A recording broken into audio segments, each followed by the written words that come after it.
Shalom, saudara-saudariku, sahabat-sahabatku orang muda, dan shalom kepada Bapak Ibu sekalian yang diberkati oleh Tuhan.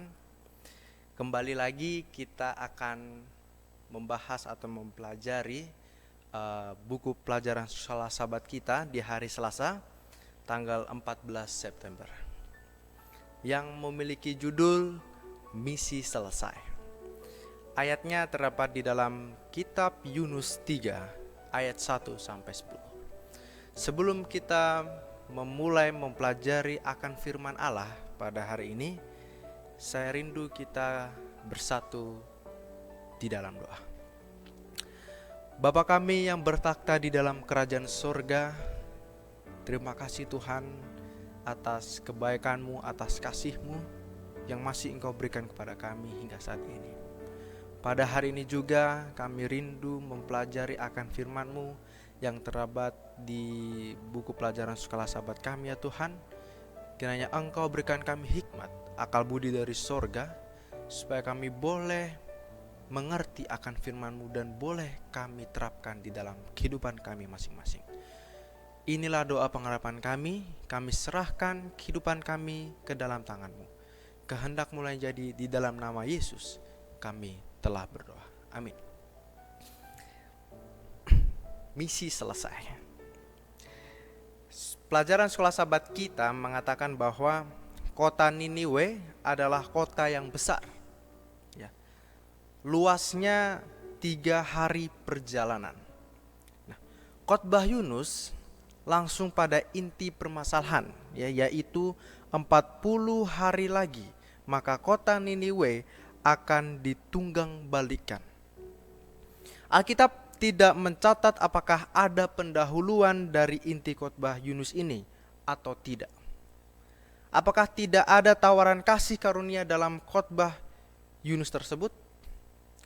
Karena buktinya ketika bangsa Niniwe bertobat, maka Tuhan menyesal atas putusannya untuk menghancurkan kota Niniwe dengan api. Terjadi reformasi dan kebangunan yang luar biasa di kota Niniwe. Kebangunan rohani dan reformasi serta perubahan hati ini terjadi dalam waktu cepat, bukan proses yang panjang. Waktu yang hanya 40 hari, bukan 40 tahun.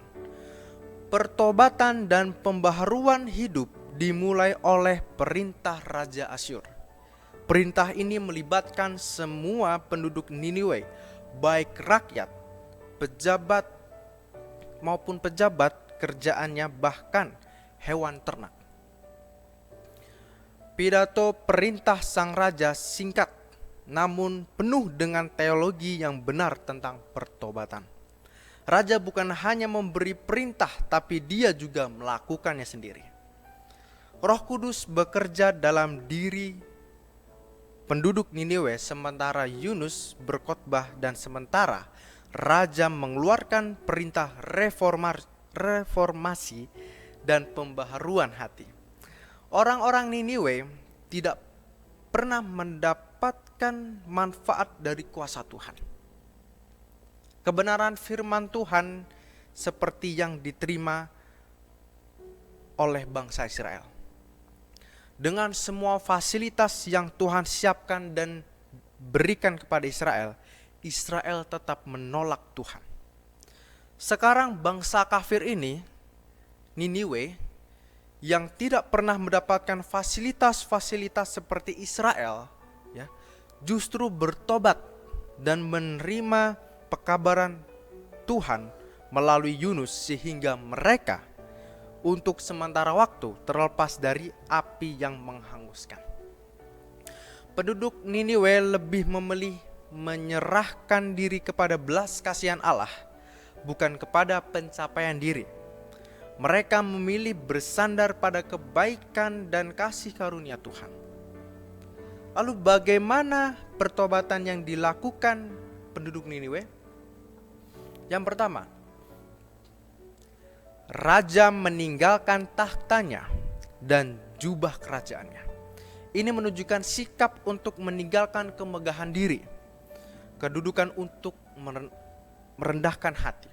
Lalu yang kedua, mengenakan kain kabung.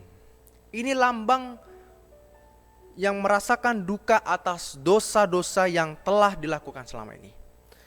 Yang ketiga, melakukan puasa. Ini juga merupakan lambang merasakan beratnya beban dosa dalam diri. Yang keempat, berseru kepada Allah. Ini melambangkan ketergantungan hidup kepada Tuhan sebagai satu-satunya sumber pengampunan dan keselamatan. Yang terakhir, yang kelima, berbalik dari dosa-dosa. Ini menunjukkan perubahan hidup yang benar-benar berbeda dari sebelumnya. Pelajaran yang sangat bagus yang boleh kita pelajari pada hari ini, yang dimana poin yang kita ambil ialah ketika bangsa Israel dikasih fasilitas-fasilitas, tetapi bangsa itu menolak Tuhan. Berbeda dengan bangsa Niniwe. Bangsa Niniwe tidak diberikan apapun oleh Tuhan, tetapi mereka memiliki rindu untuk bertobat dan berbalik lagi kepada Allah. Bagaimana dengan kita? Yang pada zaman ini hidup semakin modern, Tuhan sudah fasilitaskan semua, dan sekarang tergantung kepada pilihan kita masing-masing. Apakah kita ingin berpaling kepada Tuhan ataukah tidak? Kiranya pelajaran ini boleh menegur diri kita masing-masing dan bisa menguatkan iman kita. Kiranya Tuhan Yesus memberkati.